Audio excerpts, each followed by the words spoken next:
Tayo nagpapatuloy sa ating sermon series, Practical Christianity. We're studying the book of James.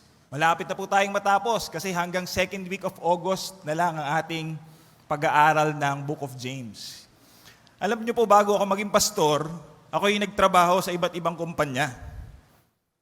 Ako yung nagtrabaho sa isang bangko, nagtrabaho din ako sa isang pharmaceutical company at 2 call centers.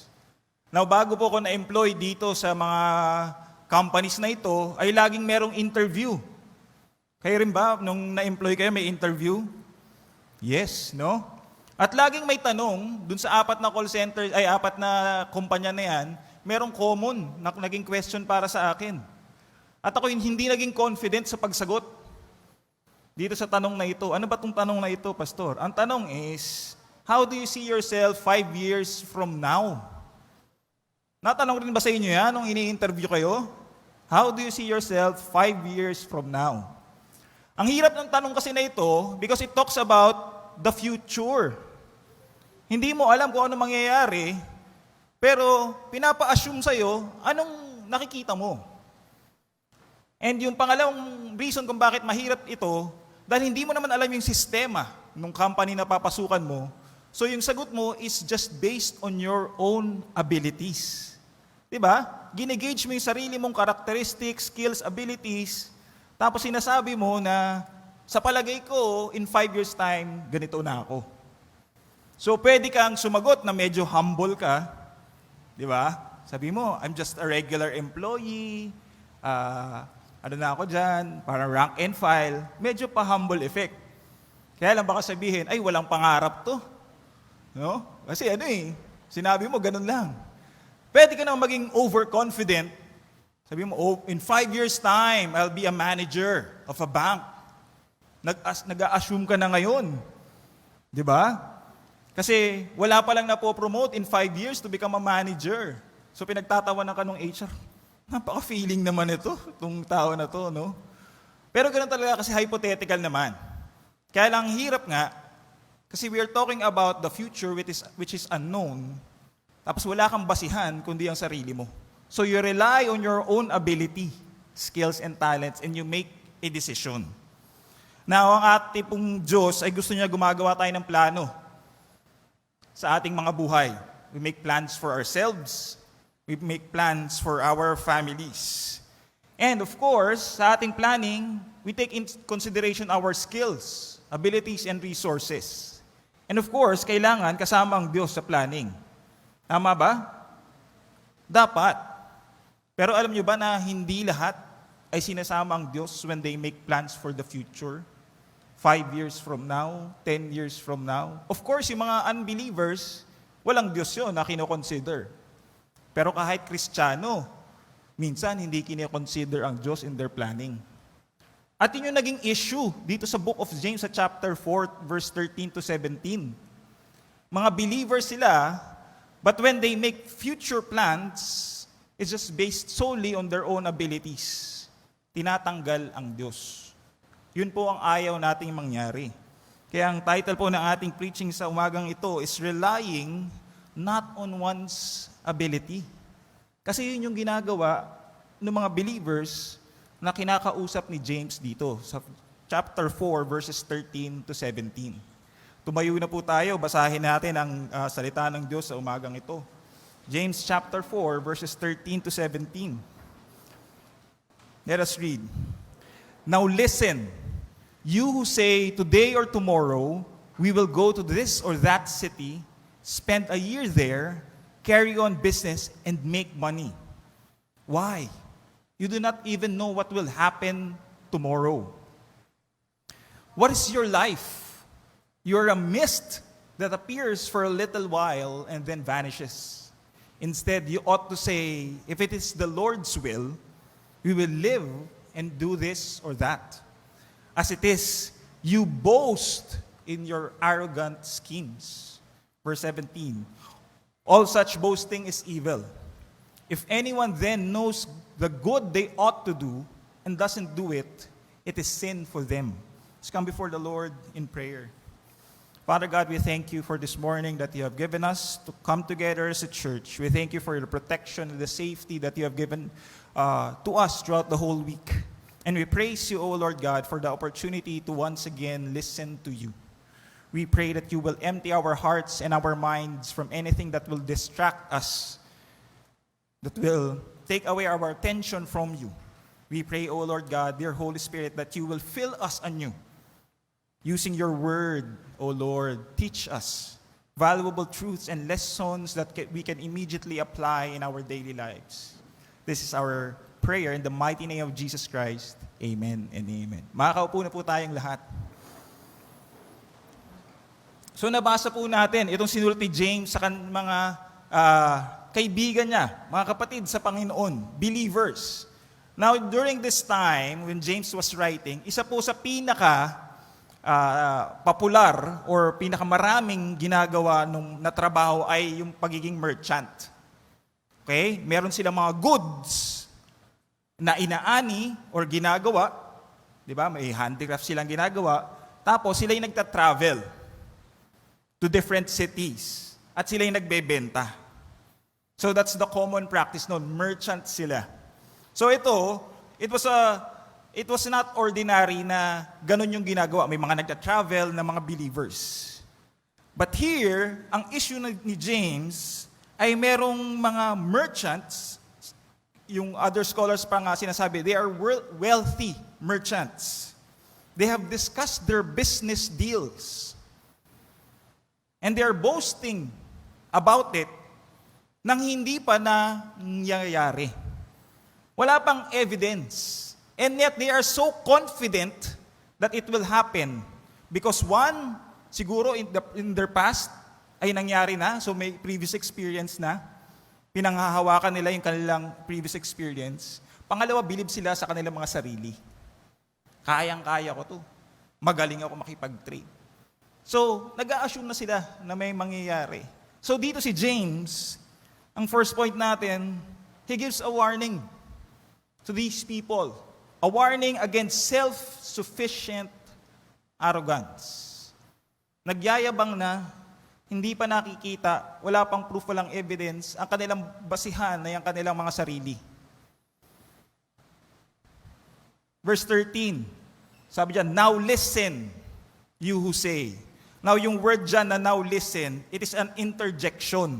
Pag sinabi natin interjection, it is an abrupt calling out. Calling the attention. Parang sinasabi dito ni James, makinig kayo, makinig kayo. Kayo. Okay? So James here is calling out these people for something na nakikita niya at alam niya na ang Diyos, this is something that is grave. Malaking kasalanan, pero para sa mga tao na to parang ordinary lang. Para doon sa wealthy merchants. So nag-umpisa siya, makinig kayo. I'm calling your attention. I'm giving you a warning. You who say today or tomorrow, we will go to this or that city, spend a year there, carry on business and make money. Now, kung titingnan mo, maayos naman. Maganda naman yung plano. Now, hindi natin alam what was going on behind. Kung paano sila nagbo-boast, kung ano yung tono ng pagsabi nila, that we will go to this city, we will make money. Siguro ganun. Kasi ang hirap basahin, di ba? Wala namang, parang, ang tawag doon? Tone, yung pagbasa natin sa Bible. And we do not know exactly what was happening behind. But James knew that they were boasting. So this, yung sinabi nilang, today or tomorrow, we will go to this or that city, yan po ay galing sa kanilang arrogance, sa kanilang belief, sa kanilang sarili. Tingnan natin, sabi diyan, spend a year there, and then we will make money. So para titingnan mo, it is all planned out na. Pupunta tayo sa city na ito, gaano tayo magtatagal? 1 taon lang. 1 taon, bawi na tayo, kikita na tayo. Siguro nagawa nila in the past. Pero dito, yun na yung plano. But the problem here, sabi ni Hebert, they express an arrogant self-confidence, glibly assuming the execution of their plans is totally in their hands. Hindi po masama gumawa ng plano. Pero dito, inaalis yung Diyos sa plano and they are solely depending on their own skills and abilities. There is no mention on the dependence on God or the uncertainty of life. Kasi parang ang dating, sure na mangyayari ito. Walang makakapigil sa gagawin nating business, tayo yayaman. But there is an unknown. Di ba? Hindi naman natin alam kung ano mangyayari sa future. So dalawa yung concern dito ni James, no? They have taken God out of the picture and inaalis yung uncertainty of life, including their own personal life. So Hibbert continues, not only do they presume their investment will be a winner, but it assumes that there will be time for investment to accrue a profit. Hindi lang sinasabi na magiging okay yung business deal, makakabawi, kundi kikita pa tayo. Sigurado sila? Ano sa tingin nyo? Sigurado sila. Again, mahirap makita just based on the passage, no? Pero the fact that James is calling them out, yung iba nga dyang translation, hindi now listen, kundi come now. Yung tono dyan, it's like signaling for an attack. Parang, tumigil kayo, makinig kayo, kayong mga bilib sa inyong mga sarili. The problem here is that they have left God out of the planning and have based their futures solely on their own abilities. Hindi po ulit masama gumawa ng plano. Gusto ng Diyos gumawa tayo ng plano. Amen? Orderly ang Diyos. He wants order. Pero dito, ang problema, sa kanilang sarili lang sila nagde-depend. So, in verse 14, James explains to them the truth about their existence. Kung sino ba sila talaga? Anong klaseng ability ba meron sila talaga bilang mga tao? The truth about one's existence, sinabi ni James. Verse 14, why? Why are you boasting? You do not even know what will happen tomorrow. Now, alam niyo po natin sa Luke chapter 12, or Luke 12 ba or 16, I forgot, no? Meron din kinall out ang Diyos dyan. Na isang tao, mayaman, nagkaroon siya ng malaking ani, sabi niya, bibili ako ng barn, no? And then I will just enjoy my life. Sabi ni Jesus Christ, mami, ang gabi lang, kukunin ko na yung buhay mo. Mamatay ka na. You do not know what's going to happen in the future. Yun sinasabi dito ni James. What is your life? And then James uses a metaphor here or an image that depicts kung sino tayo talaga bilang mga tao.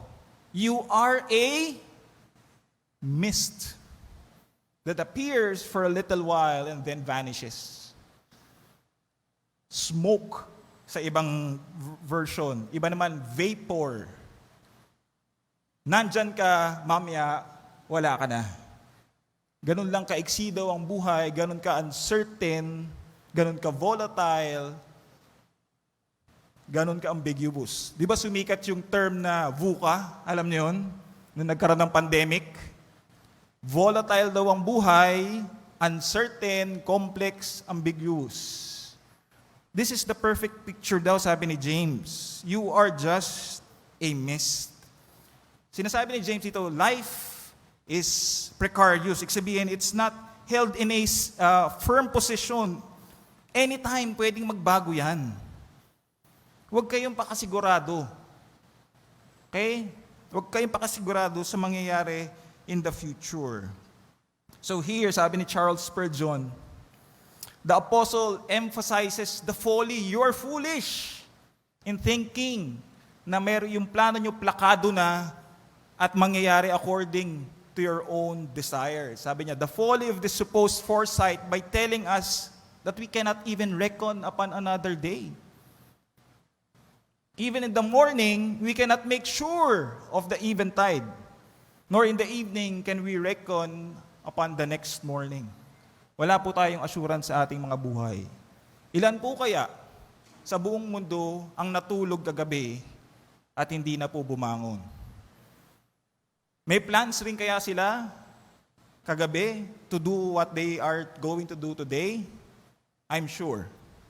Diba? Pero marami po ang hindi na po gumising.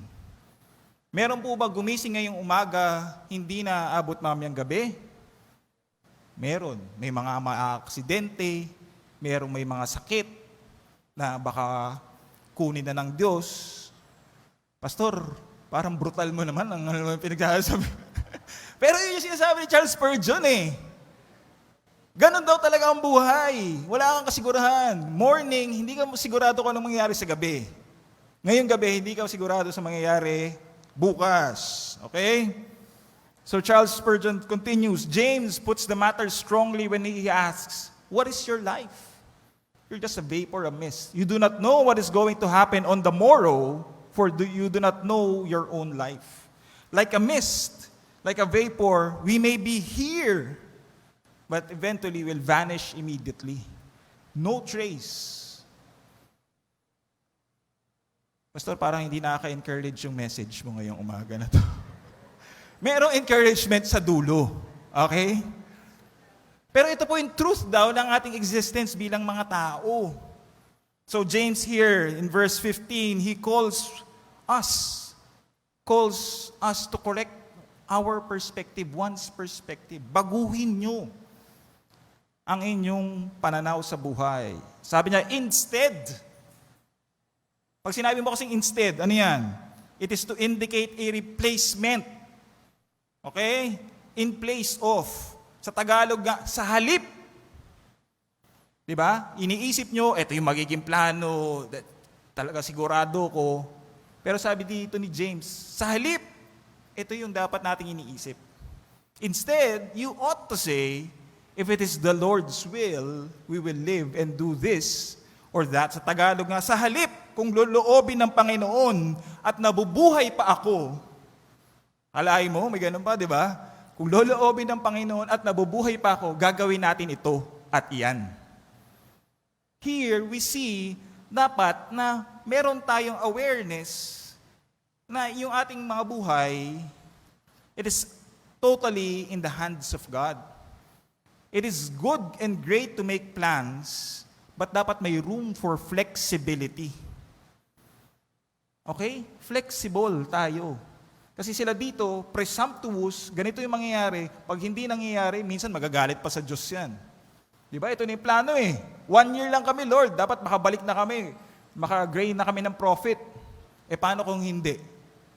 So dito, hindi naman sinasabi ni James na huwag kayong magplano, kundi dapat maging flexible kayo. Malaman nyo na ang buhay nyo ay hindi nasa inyong mga kamay. God's purposes might be different from ours. So James is saying you have to be flexible, knowing that God can change the direction of your life anytime. Sabi ni Charles Spurgeon, there are two great certainties about things that shall come to pass. God knows, and the other is that we do not know. Yun lang daw po ang makakasigurado tayo. Alam ng Diyos, the beginning and the end of our lives. At yung pangalawang certain, hindi natin alam what is going to happen in the future. Nobody knows, kahit si Nostradamus, di ba? Sumikat yan dati, no? Si Nostradamus, lumalabas kung ilang taon na ako. Kasi mga bata, hindi nila kilala si Nostradamus eh. Di ba?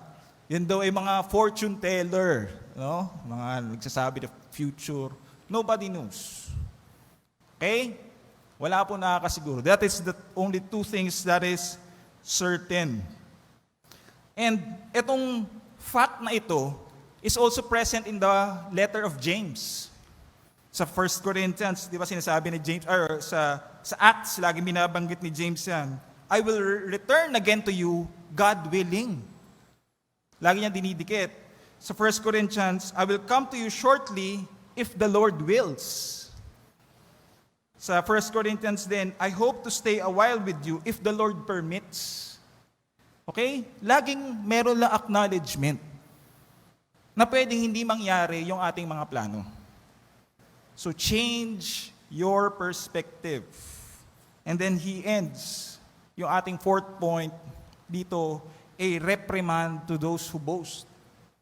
Baguhin nyo na yung perspective nyo, at then nag-end siya, pinagalitan niya. As it is, you boast in your arrogant schemes. All such boasting is evil.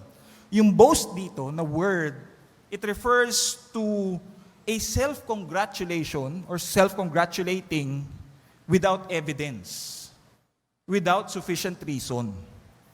Gumawa ng plano, naka-layout na, tapos sinasabi, good job ako! Mangyayari talaga yan! Pero hindi pa nangyayari. Walang sufficient reason to congratulate yourself, pero kinakongratulate mo na yung sarili mo. At hindi mo lang kinakongratulate yung sarili mo, pinagyayabang mo pa sa iba. You're boasting. O, ganda ng plano ko, no? Congratulate mo ako, ha? Nangyari na ba? Hindi, next year pa mangyayari. Di ba parang mali, no? Walang sufficient reason, walang evidence na mangyayari, pero pinagyayabang na. Okay? So sabi ni James dito, all such boasting is evil. He describes it as evil. Not just something na hindi magandang gawin. This is something that is evil. At alam natin, pag evil, it is against God's will. So, what James is saying here, tigilan nyo na yan. Yung ginagawa nyo, that's against God's will.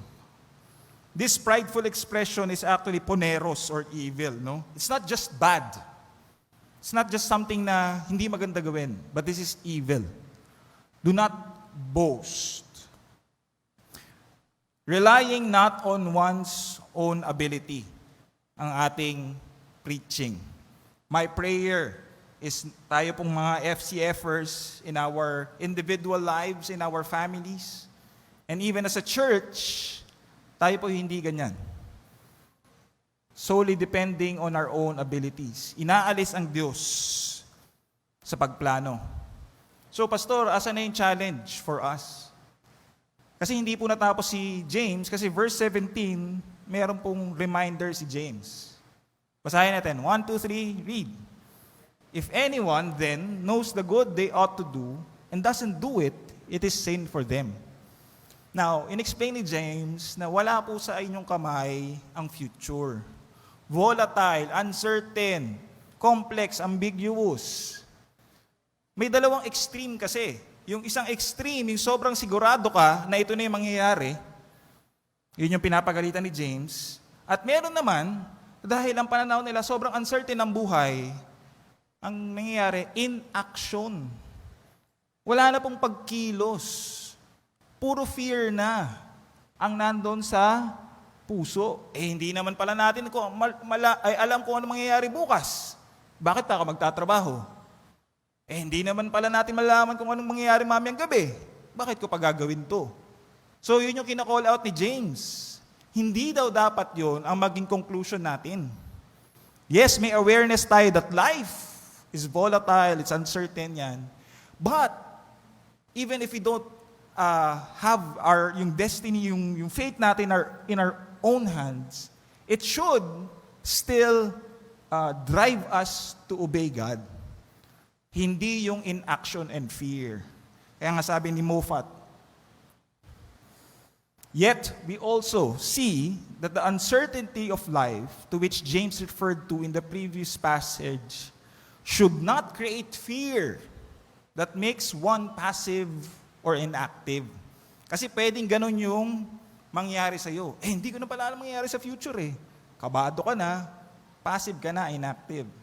The uncertainty of life should make us ready to recognize what is good and then do it. This uncertainty of life is not a cause either for fear or inaction. It is always a reason for realizing our complete dependence on God.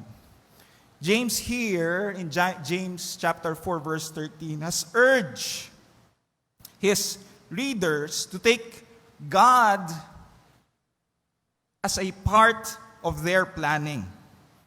We therefore have no excuse in this matter after knowing that God is in total control of our lives, not to act But James here makes it clear that we have to obey the Lord.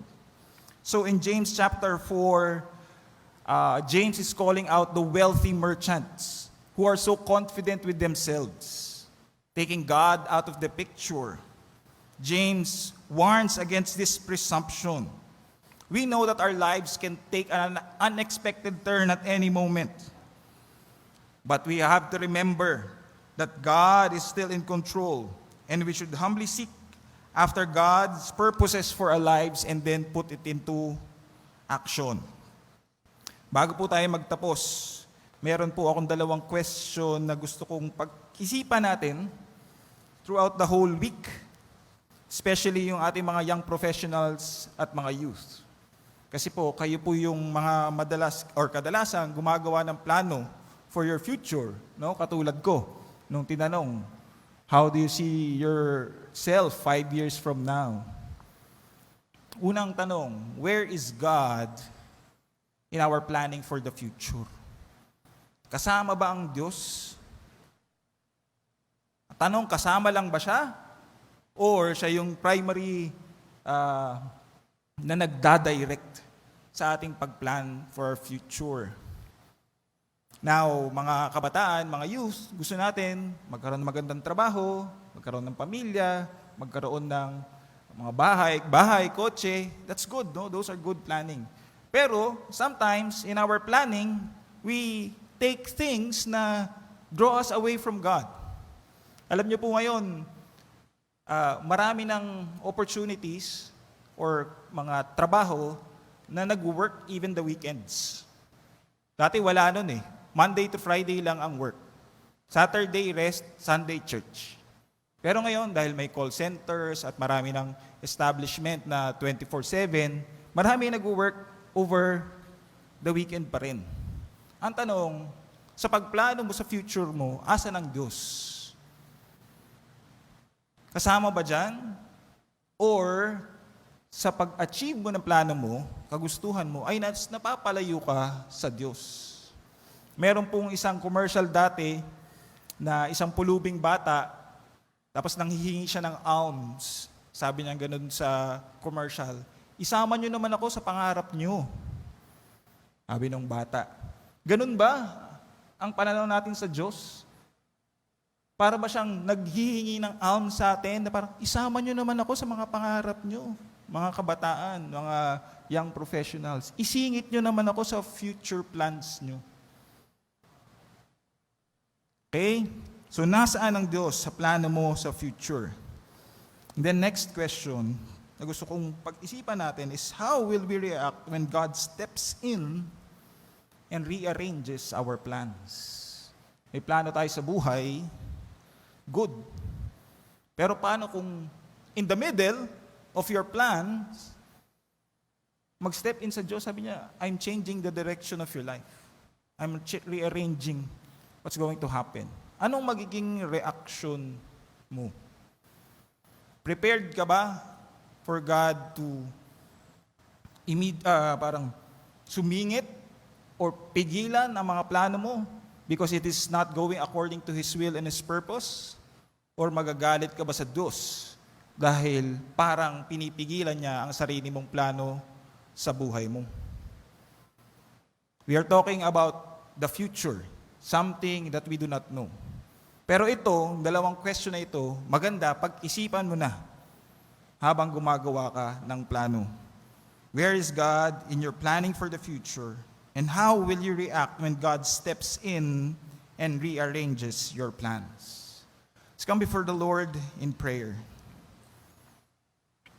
Father God, we come here today and we acknowledge and we declare that you are the author of our lives. Our lives are in your hands, and we are utterly dependent on your will and your purpose. Father God, forgive us for the times that we have been self-sufficient. And hindi lang self-sufficient, Panginoon, we have been arrogant about it, boasting about our plans for the future, nang hindi pa naman kami siguradong mangyayari ito. Baguhin mo po ang aming perspective, ang aming mga puso, Panginoon, na magkaroon ng truth sa aming buhay, O Lord God, that your will and your purpose, yun po ang mangyayari, hindi po yung aming kagustuhan. Forgive us, O Lord, again for the times that we have taken matter into our own hands, even making compromises, going against your will, dahil gusto namin ma-achieve ang sarili naming mga plano. Naway, turuan mo po kami sa araw-araw, O Lord God, na hindi po ito ang aming gagawin, kundi ang inyong kalooban ang aming uunahin. At hindi ka lang magiging small part in our planning, but you will be the main reason for our plans for the future. Thank you, O Lord God, for this message that you have given us. We entrust to you this coming week, dahil again, hindi namin po alam ang mangyayari. So we depend on you. And we pray that you will give us opportunities to be a blessing to others, to be your messengers, to be your witnesses, O Lord God, and to show the love that we are experiencing from you, receiving from you, Panginoon, ay mapakita namin sa mga taong kasama namin sa araw-araw. Maraming pong salamat sa mensahe mo sa umagang ito. Ito po ang aming dalangin sa pangalan ni Jesus. Amen and amen.